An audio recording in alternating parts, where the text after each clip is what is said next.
Let's evaluate the definite integral from minus square root of 2 over 2 to square root of 2 over 2 of the square root of 1 minus x squared minus the absolute value of x. Now at this stage in Calculus 2, the way we would evaluate a definite integral is to first find its antiderivative.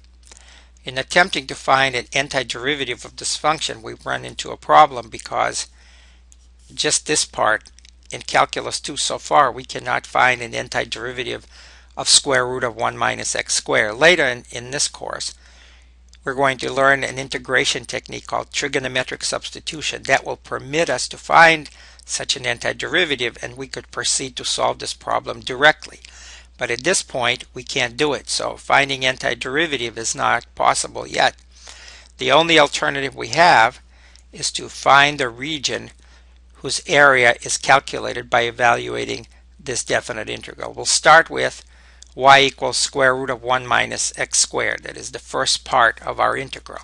If I square both sides, I end up with y squared equal to 1 minus x squared, and then adding x squared to both sides, x squared plus y squared equals 1. And this is a unit circle. Its center is at the origin, and its radius is 1.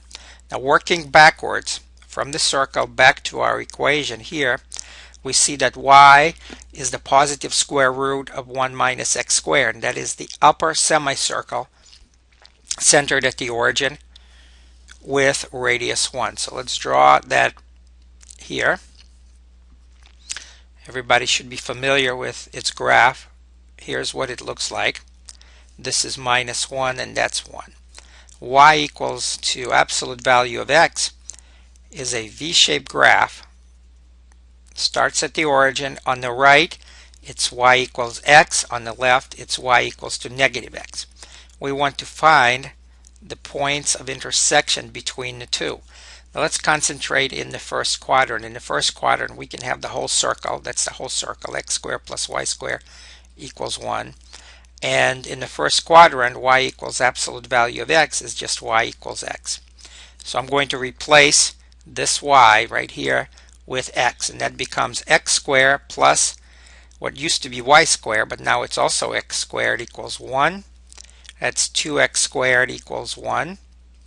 X squared equals to a half. Taking square root, remember that plus or minus, we have x equals to plus or minus 1 over the square root of 2. That is the same as equals to plus or minus square root of 2 divided by 2. So this point right here, this x coordinate, is square root of 2 over 2. And this one here, that's minus square root of 2 divided by 2. Let's bring back our integral. Minus square root of 2 over 2 to square root of 2 over 2. And that's the square root of 1 minus x squared, that's the top part, minus absolute value of x, the bottom part. When we have the top function minus the bottom, this is exactly the area I'm marking right here. And if we see it, look at it closely, this is precisely a quarter of a circle with radius 1. So the answer is going to be area of a circle with radius 1 divided by 4. Area of a circle of radius 1 is pi times 1 squared divided by 4 gives us the answer as pi over 4 square units. So this is an example of evaluating a definite integral without finding an antiderivative. That's because antiderivative was impossible at this point, but we were able to identify the region, and we could find the area of that region from other means because we know how to find the area of a circle, in this case quarter of a circle, and then that's the same thing as the area of the region represented by the definite integral. For more videos, go to www.mathprepvideos.com.